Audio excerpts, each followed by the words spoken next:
There's much more to Munich than its world-famous beer festival. Raise a glass to this pristine city in Bavaria, southern Germany, home of BMW and since 1989, the European Tour's BMW International Open. Here, big names gather and prosper, with 6 of the last 7 winners being Ryder Cup players. The tournament's impressive list of champions includes the likes of Colin Montgomery, Great Dane Thomas Bjorn, a winner twice over, and England's Lee Westwood, who ended 3 barren years right here in 2003. 12 months later, Spain's Miguel Ángel Jiménez was unstoppable. And back to defend the title is the Englishman David Howell, currently top of the Order of Merit. Howell's safe in this year's European Ryder Cup team, but this is the last counting event for the K-Club later this month, and also the venue where captain Ian Woosnam will announce his 2 wildcard selections. There's an embarrassment of riches from which to choose, among them Messrs Bjorn and Westwood. We put a lot of focus on this week to be the last week for people to make a case, but I think you make a case throughout the year and you make a case throughout your career to be members of a Ryder Cup team, and I certainly think Woosie's got a good idea right now what he wants to do. I think I've shown Woosie quite a lot just recently. I've certainly played well since the US Open, and yeah, he knows what my record's like around the K-Club as well. I've won a couple of times around there and had quite a lot of top 10s and leading point score at the last Ryder Cup, so you know, I would say you know, I've got things going for me, but obviously it'd be nice to play well this week and you know, do even you know, more proving to him. Golf club München-Eichenried has played host to many a birdie fest in recent years. John Daly was 27 under when he won in 2001, but this time it has more teeth. Thicker rough, new awkwardly placed bunkers, and 10 holes featuring water demand respect. One out-of-form Ryder Cup hopeful certainly encountered a variety of problems. At 3 over par, Ireland's Paul McGinley missed the cut, flew home and was made to sweat over the weekend before finding out whether his Ryder Cup place was safe. Ian Poulter, another member of Bernhard Langer's victorious 12 in Detroit 2 years ago, likewise departed after 36 holes, leaving his Ryder Cup ambitions in tatters. But Ross McFarlane, Thomas Bjorn retained hope. Yes, Phil, the 2-time winner of this event went into the last day at -5. He desperately wants to be at the K-Club in a couple of weeks, as a player and not a bystander. For Englishman Luke Donald, Ian Woosnam will be delighted with his form.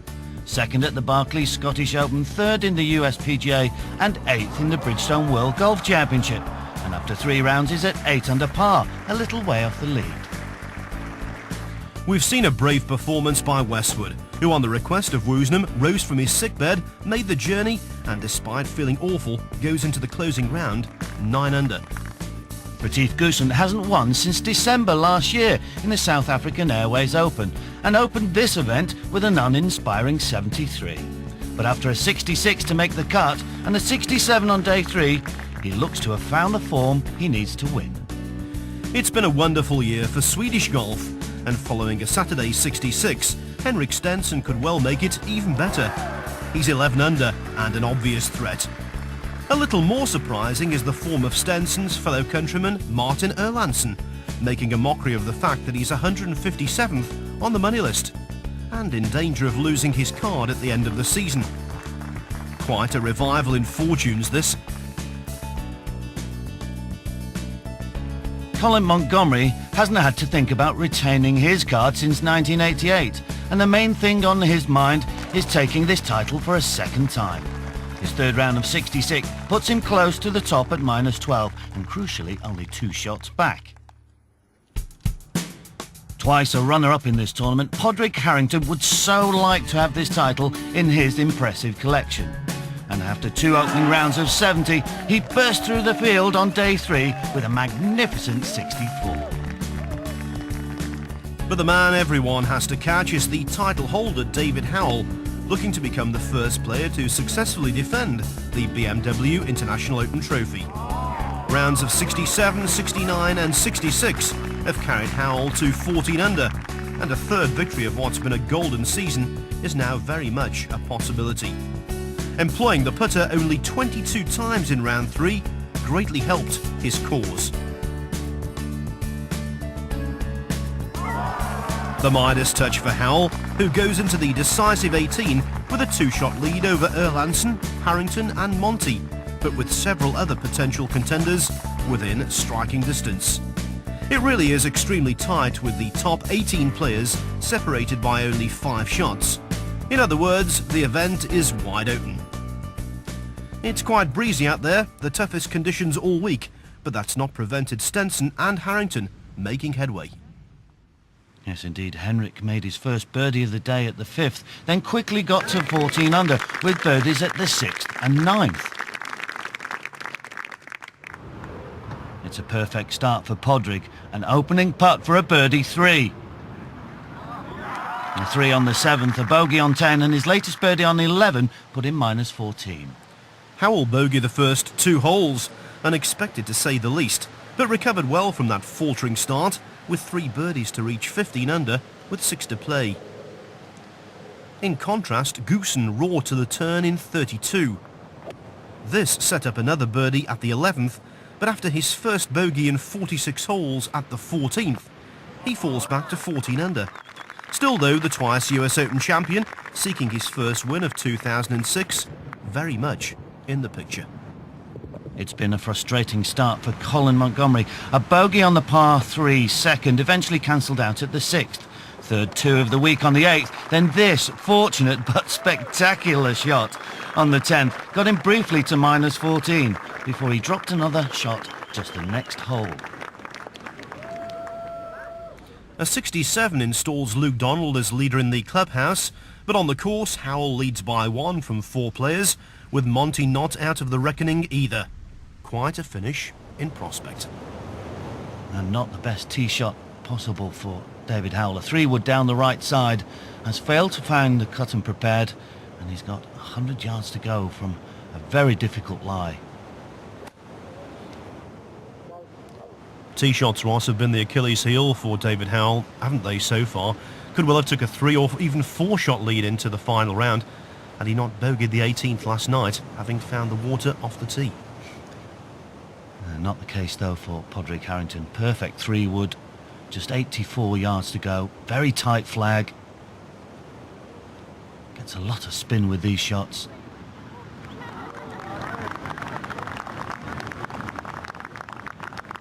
He's at 14 under and a chance to get to 15 under. 1 hole in front on the 490-yard par 4 14th, Erlandsen.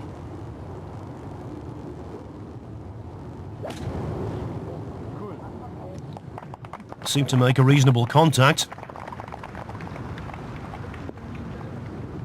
Just coming up short and right of those bunkers, so didn't quite make it in 2. Playing into the wind, very difficult. It's been the hardest hole all week, this one, Phil. Well, amazingly, just 26 birdies against 171 bogeys and 20 double bogeys or worse. I knew you'd have the numbers. Long iron for Colin, 204 yards to go into the wind. Oh, he's misjudged that. That's flown right over the top. Still waving at the flag as it went over the top of it.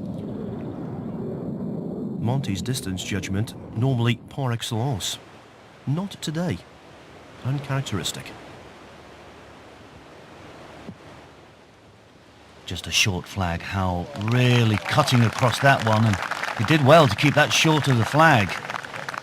And he's there for 3.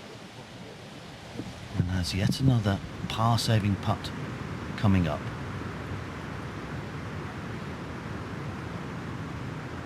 $15 for birdie, and Goosen just a little right to left. He's had a taste of the nears today. On the front 9 particularly, threatened time and time again. Look how quick this putt is. Just comes slightly down the hill.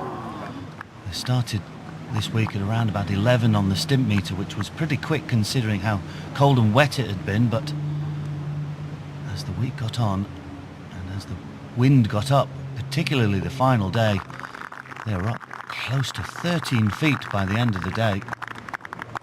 That's a par then for Padraig.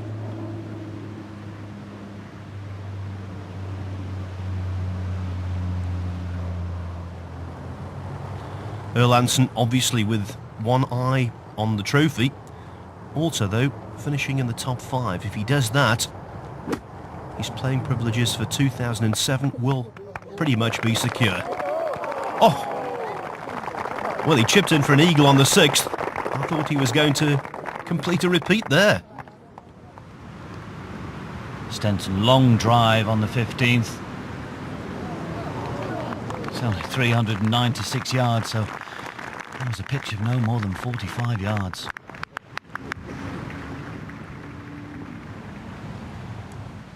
A few umbrellas appearing in the grandstand.